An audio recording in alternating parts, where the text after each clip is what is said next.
श्रीमद् भगवद गीता यथारूप अध्याय 18 संन्यास की सिद्धि द परफेक्शन ऑफ रिनुंशिएशन श्लोक 75। अब संजय अपने राजा युधिष्ठिर को आगे बताते हुए कहते हैं कि जो व्यास जी की कृपा उन्होंने प्राप्त करी उससे उनको क्या फायदा हुआ वो बता रहे हैं इस श्लोक के अंदर। श्लोक 75।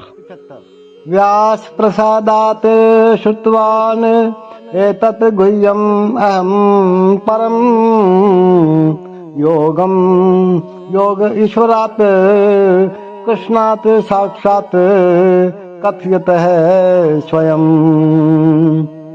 व्यास प्रसादात् श्रुतवान एतत् गुह्यम् अहम् परम योगम योग ईश्वरात् कृष्णात् साक्षात् कथयत स्वयं।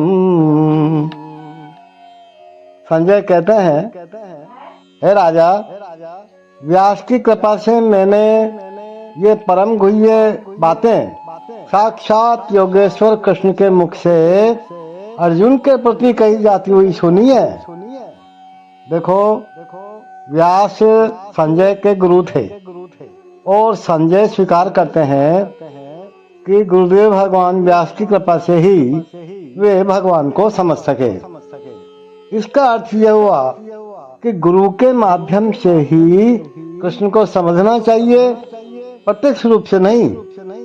गुरु स्वच्छ माध्यम है, यद्यपि अनुभव फिर भी प्रत्यक्ष ही होता है। गुरु परंपरा का यही रहस्य है। जब गुरु प्रामाणिक हो तो भगवत गीता का प्रत्यक्ष श्रवण किया जा सकता है, जैसा अर्जुन ने किया है। संसार भर में अनेक योगी हैं, लेकिन कृष्ण योगेश्वर हैं। उन्होंने भगवत गीता में स्पष्ट उपदेश दिया है कि मेरी शरण में आओ। जो ऐसा करता है वह सर्वोच्च योगी है। और 6वें अध्याय के अंतिम श्लोक में इसकी पुष्टि भी हुई है। योगिनाम अपि सर्वेषाम।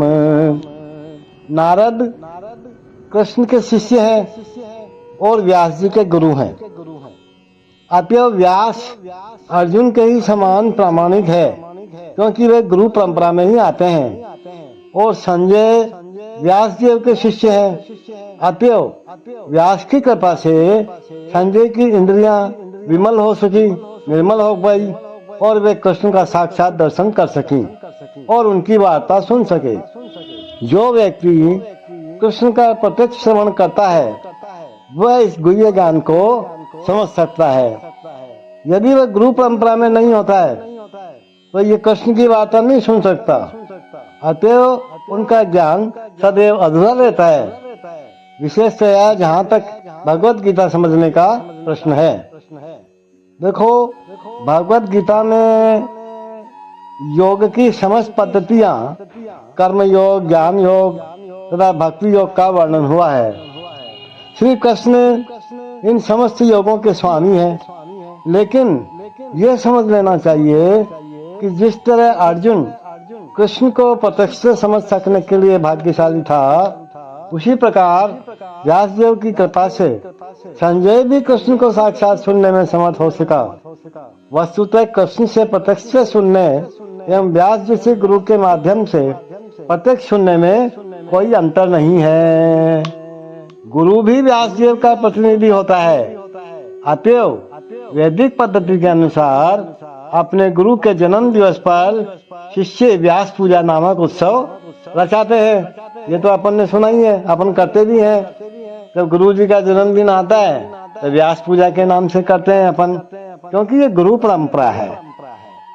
By the mercy of Vyas I have heard these most confidential talks directly from the master of all mysticism, Krishna, who was speaking personally to Arjun. Sanjay said to Dhritarashtra.